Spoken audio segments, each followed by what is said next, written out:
UEFA champions league semifinal ആദ്യ പാദത്തിൽ PSG പരാജയപ്പെടുത്തി ബൊറൂസിയ ഡോർട്ട്മുണ്ട്. ഇന്ന് ഡോർട്ട്മുണ്ടിന്റെ മൈതാനമായ സിഗ്നൽ ഇഡൂന പാർക്കിൽ നടന്ന മത്സരത്തിൽ എതിരില്ലാത്ത ഒറ്റ ഗോളിനായിരുന്നു ഡോർട്ട്മുണ്ടിന്റെ വിജയം.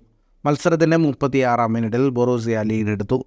സ്കോൾഡർ ബാക്ക് നൽകിയ ലോങ് പാസ് മനോഹരമായ ഒരു ഫസ്റ്റ് ടച്ചിലൂടെ വരുതിയിലാക്കി മികച്ചൊരു ഫിനിഷിങ്ങിലൂടെ ഫുൾക്രഗ് വലയിലെത്തിച്ചു. ഈ ഗോൾ ബൊറൂസിയ ഡോർട്ട്മുണ്ടിന് വിജയമുറപ്പിച്ചു. രണ്ടാം പകുതിയുടെ തുടക്കത്തിൽ എംബാപ്പയുടെയും ഹക്കീമിയുടെയും ഷോട്ടുകൾ പോസ്റ്റിൽ തട്ടി മടങ്ങി.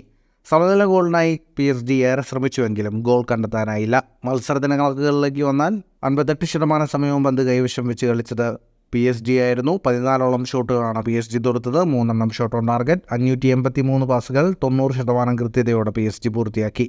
13 ഷോട്ടുകളാണ് ബൊറൂസിയ ഡോർട്ട്മുണ്ട് തൊടുത്തത്. 4 ഷോട്ട് ഓൺ ടാർഗറ്റ്. 426 പാസുകൾ 84% കൃത്യതയോടെ ബൊറൂസിയ പൂർത്തിയാക്കി. സെമിഫൈനൽ രണ്ടാം പാദം PSG മൈതാനത്ത് മെയ് 8 നടക്കും. ഫുട്ബോൾ ലോകത്തെ കൂടുതൽ വാർത്തകൾക്കും വിശേഷങ്ങൾക്കുമായി സ്പോർട്സ് കഫേ ഇപ്പോൾ തന്നെ സബ്സ്ക്രൈബ് ചെയ്യുക.